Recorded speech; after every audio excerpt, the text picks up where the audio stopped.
దేవుడి దగ్గరగా ఎలా ఉండాలి, పూజలు కృతజ్ఞత. చేయాలా? ఇప్పుడు దేవుడికి నువ్వు పూజ చేస్తున్నావురా, ఉమ్, ఎందుకు చేస్తావు? కృతజ్ఞత చెప్పుకోవడం కోసమే కదా. ఉమ్, ఇవన్నీ ఇచ్చావు, ఈ పంచభూతాలు మా కోసమే కదా నువ్వు ఇచ్చావు. దీనికి నేనేం ఫీజు కట్టట్లేదుగా. నువ్వు బయట కూర్చున్నావు కాసేపు ఇందాక, ఆ వెలుగుకి నువ్వు బిల్లు కట్టావా? ఉమ్, ఆ కూర్చున్నందుకు ఆ భూమికి ఏమైనా కట్టావా? ఇల్లు కట్టుకున్నందుకు నేలకు నువ్వేమైనా డబ్బులు కట్టావా? లేదు.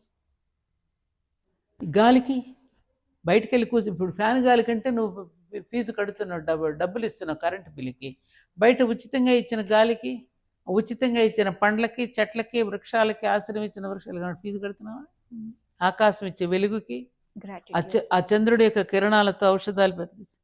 ఆ గ్రాటిట్యూడ్ చెప్పుకోవడం కోసమే కదా నువ్వు దేవుడికి థ్యాంక్స్ చెప్పుకోవడం కదా పూజ. సంధ్యావందనం, ఉమ్, సంధ్యావందనం ఎందుకు? గుడ్ మార్నింగ్ ఉదయం, మధ్యాహ్నం good afternoon, evening good evening, good night. ఈ 4 వేళల్లో నువ్వు ఆయనకి ఎందుకు థ్యాంక్స్ చెప్పుకుంటున్నావు? అదే సంధ్యావందనం.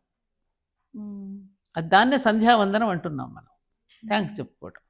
అలా నువ్వు కృతజ్ఞుడివై ఉంటూ జీవించటమే దేవుడికి దగ్గర అవ్వటం అంటే.